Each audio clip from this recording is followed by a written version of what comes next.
लेकिन फिर भी हर्षदा, डिटेल्स क्या है, नंबर्स कैसे लगे? नंबर्स वैसे अगर आप देखिए उम्मीद से बेहतर परफॉर्मेंस देखने को मिला है। अगर आप बेसिक आंकड़े देखते हैं प्रॉफिटेबिलिटी और ब्याज से आय के, तो वो पहले आपकी स्क्रीन पर आ जाएंगे। ब्याज से आय में करीब करीब 39,500 करोड़ कंपनी ने डिलीवर किया है, 12% का इजाफा। एक्सपेक्टेशन थी 39,021 करोड़, तो एक अच्छा खासा बीट है, लगभग 400 करोड़ का। मुनाफा भी अच्छा खासा उभर कर आया है, जहां पर हमने देखा 8% तक की ग्रोथ है। 14,000 करोड़ का मुनाफे का अनुमान था, वो 14,330 करोड़ पर आया। नेट इंटरेस्ट मार्जिन हालांकि 3.3% से घटकर 3.2% पर आते हुए दिखाई दिए हैं। एक्सपेक्टेशन था कि दबाव देखने को मिलेगा। ये 5 क्वार्टर के लो पर दरअसल मार्जिन्स आते हुए दिखाई दे रहे हैं, तो जो अनुमान था उससे भी कम ये मार्जिन्स कंपनी ने आकर किए हैं डिलीवर। अब आते हैं एसेट क्वालिटी पर। Asset quality best in 32 quarters है। ग्रॉस एनपीए 2.76% से घटकर 2.55%, नेट एनपीए 0.71% से घटकर 0.64% पर आता हुआ दिखाई दिया है। डिपॉजिट्स के लिहाज से देखें 12% का इजाफा ईयर ऑन ईयर, एडवांसेस 12% बढ़ते हुए, इनफैक्ट 12% से ज्यादा बढ़ते हुए year on year. Corporate loan company कह रही है ओवरऑल लोन ग्रोथ को थोड़ा सा ड्रैग जरूर कर रहा है।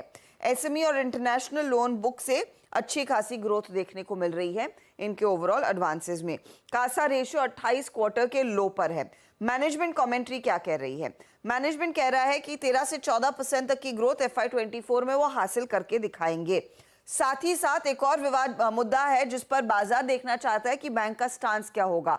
जो यस बैंक में इनकी हिस्सेदारी है, तो उस पर बैंक ने साफ कहा कि वो इवैल्यूएट कर रहे हैं अपने स्टेक को। बोर्ड लेवल पर इस मामले पर चर्चा होती दिखाई दे रही है। जब निर्णय किया जाएगा उसकी जानकारी पब्लिक प्लेटफॉर्म्स पर शेयर भी की जाएगी। तो ये इनफैक्ट एसबीआई की मैनेजमेंट कमेंट्री, एसबीआई का स्टॉक रेडार पर रहेगा ही, और साथ ही साथ यस बैंक, क्योंकि उस कमेंट्री के बाद किस तरह का रिएक्शन आता है देखना है। इन्वेस्टिक बाय कॉल 640 का टारगेट, बर्नस्टीन आउट परफॉर्मर की रेटिंग 710 का टारगेट। नंबर्स अच्छे, कोई कंप्लेंट नहीं एसबीआई के सैलरी आए नंबर से। पर प्लेसमेंट कैसा, प्राइस वॉल्यूम एक्शन कैसा? सचिन बैंक्स आप आज सुबह सुबह तड़का ऐड कर गए थे टॉप कॉल में, तो आई एम श्योर सारी पॉकेट्स टटोल ली होंगी इस स्पेस में। कैसा लग रहा है एसबीआई? चार्ट्स पे कैसा प्ले, तेजी करोगे क्या आप? जी आशीष जी, इनफैक्ट तेजी का तड़का ऑलरेडी लग चुका है काउंटर में। एंड जिस तरीके से पिछला हफ्ता था, एक काफी स्ट्रॉन्ग प्राइस एक्शन यहाँ पर अनफोल्ड हुई है। लगभग 3% की अपसाइड हमने देखी थी। एंड प्लस अपने short term averages 5 and 20 weekly basis पे जो है उसके नीचे काफी समय तक इसने एक ट्रेंड बनाई थी, वो ट्रेंड को उसने रिवर्स कर दिया है। एंड जिस तरीके से पिछले हफ्ते में एक कंफर्मेशन आया है बुलिश हैमर फॉर्मेशन का, तो मुझे लग रहा है कहीं जाकर बेस वेल एस्टैब्लिश्ड हो चुका है 540 पे। तो इमीडिएट बेसिस पे तो मुझे लग रहा है 600-610 तक की ट्रेजेक्टरी यहाँ पर जरूर अवेलेबल है। प्लस यहाँ पर डेली चार्ट पे भी एक पॉजिटिव क्रॉसओवर है अपने शॉर्ट टर्म एवरेजेस में। तो मुझे लग रहा है जो लास्ट वीक का जो मोमेंटम था वो आई थिंक वो मोमेंटम कंटिन्यूड ही रहना चाहिए। And on the higher side मुझे लग रहा है 570 के आसपास एक ट्रेलिंग स्टॉप लॉस लगाया जा सकता है फ्रेश लॉन्ग एडिशंस के लिहाज से। टारगेट ऑन दी अपसाइड लगभग अराउंड 610 तक का अवेलेबल है। ड्यूरिंग द डे मुझे लग रहा है 595 के आसपास का स्विंग भी बन सकता है, तो यहाँ पर जरूर खरीदारी करनी है और अग्रेसिवली 572 के स्टॉप लॉस के साथ 610 के पोजिशनल टारगेट के लिए। 610 का पोजिशनल टारगेट, तो ना सिर्फ आईसीआईसीआई एक्सिस बैंक खरीदें, चाहे तो एसबीआई भी खरीदें, पोजिशनली 610 तक जाने की कर रहा है तैयार। एक और बैंक का तड़का ऐड कर देता हूं, उसके बाद वायदा के अलग से ले लेंगे। बैंक ऑफ बड़ौदा, इसके भी सैटरडे को नंबर्स आए। हर्षदा, ये भी एसबीआई जैसा दमकम दिखा रहा है? ये अच्छा परफॉर्मेंस बैंक ऑफ बड़ौदा के केस में आया। हालांकि बैंक ऑफ बड़ौदा ने गाइडेंस अपना थोड़ा सा ट्रिम किया है, उस पर आएंगे। लेकिन प्रॉफिटेबिलिटी देखिए 28% बढ़कर 4,253 करोड़ पर आई। ब्याज से आय में 6% का इजाफा, 10,831 करोड़ का फिगर है। मार्जिन यहाँ पर भी जैसे कि एसबीआई के केस में था दबाव में आए हैं। 5 क्वार्टर लो पर 3.07% के आसपास ये मार्जिन्स आ खड़े हुए हैं। एसेट क्वालिटी 3.32% के आसपास आती हुई दिखाई दी है। साथ ही साथ ग्रॉस एनपीए का वो फिगर है। नेट एनपीए हल्का सा गिरा है। डिपॉजिट्स में 14% तक की ग्रोथ सालाना, एडवांसेस 17% बढ़ते हुए दिखाई दिए हैं सालाना। लेकिन अब आते हैं गाइडेंस पर। कंपनी कह रही है या फिर बैंक कह रहा है, गाइडेंस इन्होंने जो पहले 3.3% का अनुमान लगाया था, 3.15% के आसपास का गाइडेंस ये अब दे रहे हैं। वैसे भी इस क्वार्टर में 3% के करीब आ ही गए हैं। बैंक ये भी कहता है कि रिटेल लोन ग्रोथ करीब 3 से 4% हायर रहेगी इंडस्ट्री एवरेज के सामने। तो इंडस्ट्री एवरेज वैसे भी 20 से 22% है, उससे 3 से 4% वो बेहतर कर पाएंगे। 3 साल में रिटेल लोन ग्रोथ 27 से 35% रहने का अनुमान भी ये जता रहे हैं। कॉर्पोरेट लोन शेयर हालांकि इस दौरान 35% तक आता हुआ दिखाई देगा। कॉर्पोरेट लोन थोड़े से वो कम करना चाहते हैं और डिपॉजिट्स के लिए उन्होंने आकलन किया है कि 12 से 13% तक की ग्रोथ देखने को मिलेगी। ये कॉन कॉल में कुछ हाइलाइट्स निकल कर आए। बैंक ऑफ बड़ौदा एक शेड एसबीआई से वीक ही नजर आएंगे, मिले जुले हैं। एनआईएम 20 बेसिस पॉइंट्स कॉन्ट्रैक्ट हुए, गाइडेंस और रिड्यूस कर दिया और स्लिपेजेस का आंकड़ा खासा बढ़ गया है। खैर बैती साहब, आपने भी बैंक ट्रैक करे हैं, बैंक ऑफ बड़ौदा कैसा लग रहा है चार्ट्स पे? आशीष जी, थोड़ी सी प्री पोजिशनिंग ज्यादा स्ट्रांग हो गई। फ्राइडे को एक बड़ा मूव देखने में मिल गया है। हमारी सलाह है कि कोई भी डिप आता है जो कि इसका 20 EMA के करीब 201 के करीब अगर ये मिलता है तो बहुत ज्यादा बेटर प्लेस्ड है। थोड़ा सा अगर गैप अप या इन लेवल्स पे चेज नहीं करे, 201, 202 के करीब अगर ये मिल जाता है तो जरूर इसमें खरीदारी की सलाह रहेगी। जो इसमें स्टॉप लॉस मेंटेन करना है वो 199 का, मुझे लगता है इसमें करीब करीब 208 तक के मूव देखने मिल सकते हैं। आशीष जी, एक चीज और ऐड करना चाहूंगा, जिस हिसाब से फ्राइडे को बैंक निफ्टी ने कंसोलिडेट किया है, हमें लग रहा है बैंक निफ्टी में बड़ा मूव देखने मिल सकता है। पूरे दिन बैंक निफ्टी में कुछ मूवमेंट नहीं थी फ्राइडे को, गैप अप के बाद पूरे रेंज में ही रहा। आज हमें लग रहा है कि बैंक निफ्टी 43,700 and 44,000 भी एक्सपायरी में इससे पहले देखने मिल सकते हैं। इंटरेस्टिंग। आज bank Nifty go to pocket है, ये चर्चा हो रही थी। अब रह के सारे दिग्गज बैंक्स पे पिक आ रहे हैं और बैंक निफ्टी को लेकर अलग से कमेंट्री भी कि ये पॉकेट शायद आज आउट परफॉर्मेंस डिलीवर कर जाए। हर्षदा, वायदा के बाकी नंबर्स। इंटरग्लोब एविएशन रेडार पर रहेगा। 189 करोड़ का प्रॉफिट कंपनी ने दिखाया versus a loss of 1583 crore, तो वो फिगर अच्छा है। रेवेन्यू के फ्रंट पर 19% तक का इजाफा, एबिटा में भी इजाफा बनता दिखाई दिया है और साथ ही साथ आप मार्जिन देखेंगे तो इसमें भी खासी बढ़त है। 1.8% का एबिटा मार्जिन करीब 16.4% के आसपास आता हुआ दिखाई दिया। पैसेंजर कैपेसिटी बढ़ी है, कैपेसिटी करीब 27.7% पर आई। पैसेंजर्स में करीब 33.4% तक का इजाफा देखने को मिला है जो एयरलाइन के साथ फ्लाई कर रहे हैं। लोड फैक्टर इंप्रूव हुआ है, करीब 4 बेसिस पॉइंट 83.3% के आसपास वो आता हुआ दिखाई दिया है। कंपनी कह रही है कि थर्ड क्वार्टर तक कैपेसिटी और 25% बढ़ती हुई दिखाई देगी। तो ये इनफैक्ट आपके लिए हाइलाइट्स हैं। यील्ड हल्की सी कम हुई है इस पर्टिकुलर क्वार्टर में। मेट्रोपोलिस के केस में प्रॉफिट में दबाव है करीब 12% के आसपास का। अनुमान 43 करोड़ का था, 35 करोड़ कंपनी ने डिलीवर किया। रेवेन्यू 309 करोड़ पर आया है, 310 करोड़ का आंकड़ा एक्सपेक्टेड था, तो वो इन लाइन है। आप एबिटा देखेंगे 81 करोड़ के एक्सपेक्टेशन के सामने 79 करोड़ और 75 करोड़, तो प्रेशर देखने को मिला है और मार्जिन्स भी थोड़े से कॉन्ट्रैक्ट होते हुए दिखाई दिए हैं। लेकिन कंपनी कहती है कोर बिजनेस में 13% की एनुअल ग्रोथ देखने को मिल रही है। पेशेंट वॉल्यूम 10% बढ़ा है। प्रीमियम वेलनेस में अच्छी खासा स्केल है, 27% तक का इजाफा वहां पर देखा जा रहा है। क्रॉम्पटन ग्रीव्स के नंबर्स में आपको फटाफट बता दूं, 23% की गिरावट मुनाफे में 97 करोड़ के आसपास आया, 100 करोड़ का एक्सपेक्टेशन था। रेवेन्यू 5% बढ़ा है, 1782 करोड़ के करीब वो आया है, 1800 करोड़ का अनुमान था। एबिटा 10% घटा है, 178 करोड़ के अनुमान के सामने 174-75 करोड़ का फिगर। मार्जिन्स कॉन्ट्रैक्ट होकर 9.8% पर आए हैं, ये इन लाइन है, 9.9% का ही अनुमान यहां पर जताया गया था। आरती इंडस्ट्रीज के केस में ईयर ऑन ईयर परफॉर्मेंस पर प्रेशर क्लियरली बनता दिखाई दे रहा है। क्वार्टर ऑन क्वार्टर थोड़ी सी इंप्रूवमेंट है अपने पीयर्स के सामने। तो प्रॉफिटेबिलिटी सालाना 27% घटी, रेवेन्यू 14% घटकर आया है, इबिट्टा में 12% तक का प्रेशर है। मार्जिन 23.5%, हल्का सा इजाफा कंपनी मार्जिन में दिखा पाई है। वेदांत भी रेडार पर रखेंगे, ऑपरेशनली एक मजबूत क्वार्टर है। आपको लॉस दिखाई देगा 915 करोड़ का के आसपास का वर्सेस अ प्रॉफिट। लेकिन यहाँ पर आपको ध्यान रखना है कि कई सारी एडजस्टमेंट्स हुई थी और एक वन टाइम आया था, इसीलिए वो काफी बड़ा फिगर है कंपैरेटिवली। दूसरे फिगर्स में देखिए, रेवेन्यू 6% बढ़कर आया, एबिटा में 52% का इजाफा और मार्जिन 28% के ऊपर। ऑयल बिजनेस में ग्रोथ है, एल्यूमिनियम बिजनेस में ग्रोथ देखने को मिली है। तो ये नंबर्स आप कह सकते हैं ऑपरेशनली मजबूत है। ये है सारे वायदा के नंबर्स। अच्छा, इसमें एक जेके सीमेंट भी वायदा का नंबर ऐड कर लीजिए। जेके सीमेंट के नंबर अच्छे हैं। सेल्स वॉल्यूम 22% का जंप है, ऑपरेशनली स्ट्रॉन्ग परफॉर्मेंस डिलीवर कर रहा है, वो नाकड़े स्क्रीन पर आ जाएंगे। मुनाफे में 61% का जंप, नंबर्स अच्छे हैं जेके सीमेंट। ये हो गए सारे वायदा के नंबर्स।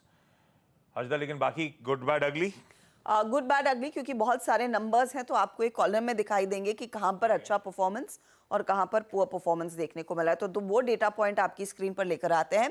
अच्छे परफॉर्मेंस में आपने मेंशन कर दिया जेके सीमेंट, थर्मैक्स बहुत बढ़िया परफॉर्मेंस है, 45% मुनाफा ग्रो किया, आय में 11% तक की ग्रोथ, मार्जिन इंप्रूव होकर 8.9% पर आए हैं। बैंक ऑफ इंडिया के केस में ब्याज से आय 13% बढ़ी है, मुनाफा 52% बढ़ता हुआ, मार्जिन 3% के आसपास, और सभी बैंकों ने आपको ध्यान रहा होगा कि 3% के आसपास के मार्जिन दिखाए हैं।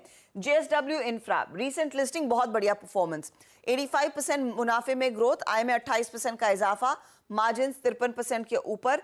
डेटा पैटर्न्स है ये, टाटा पैटर्न्स नहीं, डेटा पैटर्न्स के केस में मुनाफा 60% बढ़ा है, 23% का इजाफा यहां पर आय में, मार्जिन 37.5% के आसपास आते हुए। एप्पल के केस में हल्की सी बढ़त है मुनाफे में, लेकिन रेवेन्यू ज्यादा बढ़कर आया है। तो ये वो कुछ स्टॉक्स है जिस पर आपकी नजरें होनी चाहिए। बैड कैटेगरी में आप शिपिंग कॉर्पोरेशन ऑफ इंडिया को रखेंगे, जहां पर बहुत ही खराब परफॉर्मेंस है। इनफैक्ट पीबी फिनटेक के भी नंबर्स में लॉस थोड़ा सा आता हुआ दिखाई दिया है। लॉस इनफैक्ट आया है 198 करोड़ के आसपास, तो ये बढ़ गया है लॉस का फिगर। मार्जिन आप देखेंगे कॉन्ट्रैक्ट हुए हैं एबिटा लेवल पर, और आय में भी गिरावट है। और डिलीवरी के केस में बाकी सभी कंपनियों की तरह यहां पर भी हमने देखा है प्रेशर। मुनाफा इनफैक्ट 13% बढ़ा है, लॉस जो है 13% बढ़ा है, ये इनफैक्ट 100 करोड़ के ऊपर का लॉस है। रेवेन्यू के फ्रंट पर हम देख रहे हैं बहुत ही फ्लैट आंकड़ा देखने को मिला है। वाह, ये हो गए सारे गुड बैड अगली कैश मार्केट के नंबर। तो निफ्टी का, वायदा का, कैश नंबर सारे पूरे। हर्षदा, कोई इंटरेस्टिंग स्टॉक से न्यूज? दो कंपनियां जिस पर नजरें होनी चाहिए आशीष, एक तो अदानी विल्मर, क्योंकि अखबारों में रिपोर्ट आई है कि अदानी कंसिडर कर रहे हैं विल्मर, अदानी विल्मर जो लिस्टेड एंटिटी है उसमें अपना पूरा स्टेक बेचने को। ये इस खबर की हम पुष्टि नहीं कर पाए हैं, लेकिन इंटरेस्टिंग होगा कि कौन बायर आता है और किस प्राइस पर दरअसल ये बायर आता हुआ दिखाई देगा। तो एमएनसीज, कई बड़ी एमएनसी से बातचीत हो रही है, अपना 43% के ऊपर का स्टेक अदानी पूरी तरह से बेचना चाहते हैं। इसके अलावा आप ध्यान दीजिएगा, अपडेट आईएक्स की तरफ से आ रहा था कुछ देर पहले, तो वो भी मैं आपको बता दूं, जहां पर टोटल वॉल्यूम्स में 18% ईयर ऑन ईयर ग्रोथ देखने को मिली है। इलेक्ट्रिसिटी वॉल्यूम्स में 21% का इजाफा, डे अहेड मार्केट में भी 68% तक की ग्रोथ बनती हुई दिखाई दी है। तो ये फिगर्स अच्छे हैं। क्लास 8 ट्रक की बिक्री के आंकड़े अभी अभी आ रहे हैं, जहां पर नॉर्थ अमेरिका में मंथ ऑन मंथ 10% तक की गिरावट देखने को मिल रही है। 28,000 यूनिट्स ही बिक पाई हैं इस पर्टिकुलर महीने, उसका एक ओवरहैंग देखने को मिल सकता है कुछ स्टॉक्स पर। हाँ, अदानी विल्मर इससे पहले भी बार बार खबरें आई थी, तब डिनायल भी आया था अदानी ग्रुप की तरफ से, लेकिन फिर से रीसर्फेस करती हुई एक प्रोमिनेंट न्यूज़पेपर फिर से कैरी कर रहा है कि भाई पूरा चंक जो है बेचने की तैयारी। ब्लू जेट हेल्थ केयर जो हाल में आईपीओ अभी पिछले हफ्ते तो लिस्ट हुआ था, उसकी महाट फैक्ट्री में बहुत भयानक आग लगी है। केमिकल प्लांट है महाट में, काफी जानो माल का नुकसान भी हुआ है। खैर, बिजनेस मोमेंटम भी लूज आउट होगा, स्टॉक को रडार पर रखेंगे। और वायदा के कर्व में आज एक ही स्टॉक कंटिन्यू कर रहा है, वो है जीएनएफसी का काउंटर। ये हो गई सारी कहानी। अच्छा मयूरेश, अदानीज का विल्मर से एग्जिट करना, अब इसको रीड कैसे करूं? पहले अदानी ग्रुप को दरअसल प्रीमियम मिलता था तो खबर बुरी थी, अब ऐसा है नहीं बाजार में, तो ये आप क्या करोगे अदानी विल्मर में? सिर्फ वेट एंड वॉच करोगे क्या?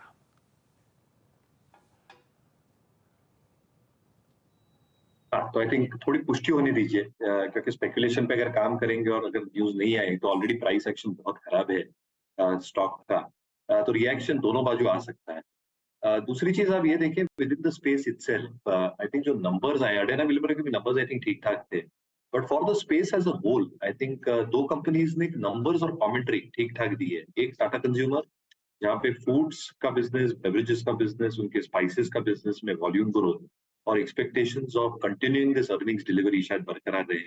और गोदरेज कंज्यूमर ने हाउस परफॉर्म किया in terms of both geographies as well as expectations in terms of earnings momentum.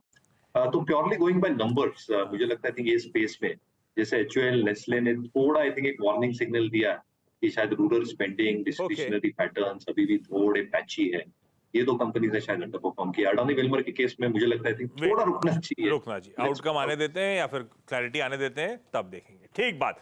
अच्छा, फेस्टिविटीज हैं भाई, फ्राइडे को धनतेरस और संडे को दीपावली, तो सीएनबी से आवाज क्या कर रहा है, अब से रोज दिवाली पिक्स, प्रोड्यूसर साहब कह रहे थे उसको ये दिवाली समृद्धि वाली। बेसिकली इस पैनल में से कुछ एक्सपर्ट से दिवाली टू दिवाली पिक्स, वो मुहूर्त ट्रेडिंग के सेशन के दौरान तो ऐसी पिक्स लेते रहेंगे, इस हफ्ते के रनअप में भी ये काम कर लिया जाए। लाइए जरा स्टिंग प्ले आउट करिए, जो भी स्टिंग है, और रखिए गावस्कर और कविता जी को आज स्क्रीन पे पहले।